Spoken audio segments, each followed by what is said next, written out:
Roshan चटर्की TV news Marathi मध्ये सर्वांचे सहर्ष स्वागत। पाहूया आजच्या ठळक घडामोडी। 17 ते 18 गावांमधून सरपंच, उपसरपंच, सोसायटीचे चेअरमन, व्हाईस चेअरमन, विविध क्षेत्रातले पदाधिकारी असतील, यांना एक नम्रतेची विनंती आहे, हात जोडून विनंती आहे की आनंदराव पाटलाची शेवटची निवडणूक आहे। कारण ह्या गरीबाची गटामध्ये सर्वसाधारण पुरुष हे उमेदवार असताना देखील काही वरच्या राजकीय लेवलच्या हालचाली होऊन या ठिकाणी कधी न फिरलेले उमेदवार या मैदानात दिलेले आहेत। परंतु सर्व मतदारांना मी विनंती करतो, कामाचा माणूस कोण आहे, लुटारू माणूस कोण आहे याचा तुम्ही बारीक सारीक विचार करणं गरजेचं आहे। 8 वर्ष झालं निवडणूक नव्हती, 8 वर्षानंतर आज आपल्याला निवडणुकीमध्ये उभारता येते। आम्ही आनंदराव पाटील उभारलेले आहे। आज आम्ही जवळजवळ 4 ते 5 दिवस पाहतोय, ज्यावेळी प्रचाराची सुरुवात झाली, आपल्या मंदिरातून सुरुवात झाली, आनंदराव पाटलाचं दुःख आम्हाला सावरता आलेलं नाहीये, दुःख आम्हाला शेअर करता आलेलं नाहीये। आणि त्यातूनही मोठा डोंगर आपल्या सांगली जिल्हा असेल किंवा महाराष्ट्र असेल, आपल्या महाराष्ट्राचे मुख्यमंत्री विमान ऍक्सिडेंटमध्ये ते मरण पावले गेले। आज घरी जर तुम्हाला भावपूर्ण श्रद्धांजली द्यायची असेल तर घड्याळ चिन्हावरती तुम्हाला बटन दाबल्याशिवाय भावपूर्ण श्रद्धांजली अजितदादाला मिळणार नाही। आम्ही सर्वांना विनंती करतोय, जर तुम्ही अजितदादा यांना भावपूर्ण श्रद्धांजली देणार असेल तर तुम्हाला घड्याळ चिन्हावरती बटन दाबावं लागेल। जर तुम्ही दाबणार असेल आणि जे जे दाबणार आहे त्यांनी हात वर करा, हात वर करा। कॅमेरामॅन कोण टीव्ही चॅनल मध्ये असतील तर जरा कॅमेरा फिरवा, सगळीकडे फिरवा। पहा, एवढा भरगोच असं आनंदराव पाटलांना आशीर्वाद देण्यासाठी गरीबाची जनता या ठिकाणी दाखल झाले। सर्व गावातून आलेले सर्व बंधू भगिनींचं आनंदराव पाटील सांगता सभामध्ये परत स्वागत करतोय। आणि मी मोजकच बोलून जास्त काय बोलणार नाही, मी काय फार मोठा कार्यकर्ता नाही, परंतु साथ कुणाला द्यायची आणि साथ कुणाची सोडायची हा चांगलाच कमी वयामध्ये माझा अनुभव झालाय।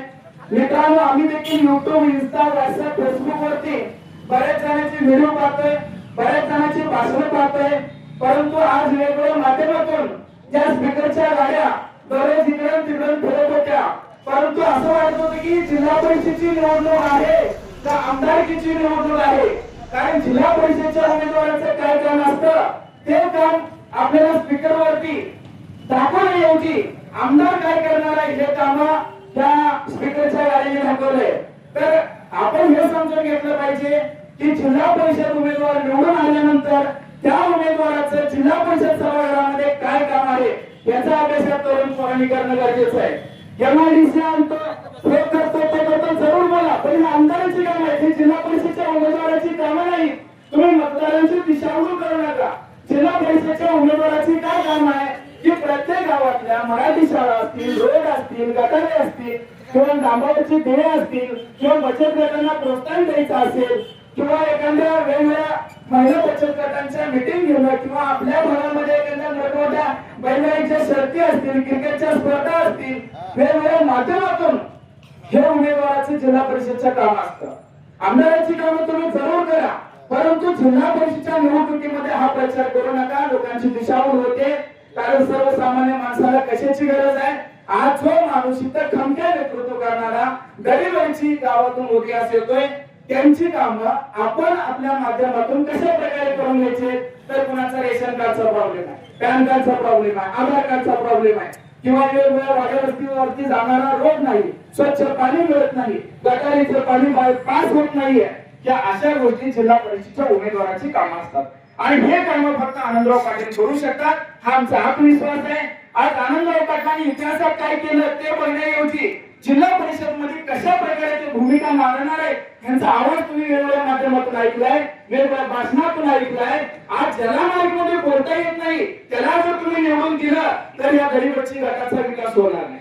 आणि ज्यांना या भागामध्ये, ज्यांना या गरीबाची गटामध्ये खायचा अनुभव आहे त्याला बरं एकदा जर तुम्ही खायला चान्स दिला तर गरीबाची बाकी झाल्याशिवाय होणार नाहीये।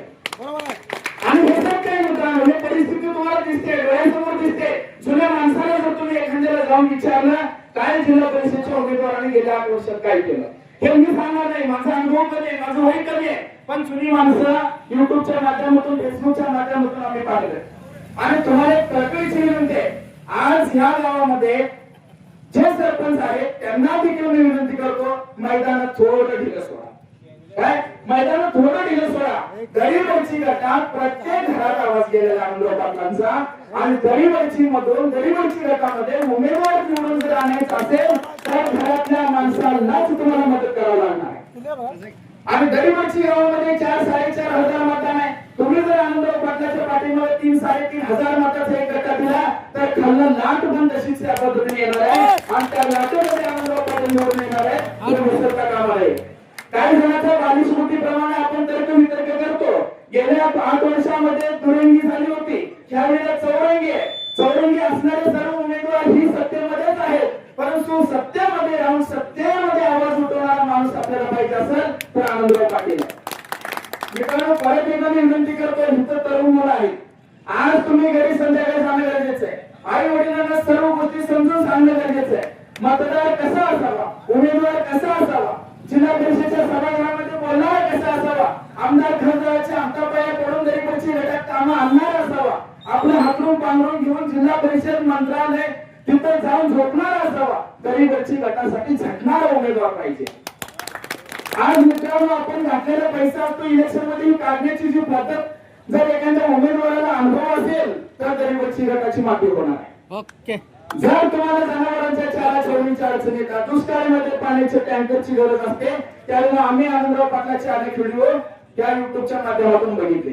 असं तुम्ही कोणाचं बघितलं का? अनुभव सांगतो मी, एका जिल्हा परिषदेच्या उमेदवाराला आमच्या गावात क्रिकेटच्या स्पर्धा भरवायच्या होत्या, 3ऱ्या क्रमांकाचं बक्षीस मागितलं मी 3000 रुपये. आज उमेदवारांना त्यांनी एका मतासाठी 3,000 रुपये वाटायला लागले, पण जालना फोटोमध्ये त्यांनी 3000 बक्षीस देऊ शकले नाही. काम करायची गोष्ट गेल्या महिन्यातले या ठिकाणी जालन्यापूरचे काही ग्रामस्थ आहेत.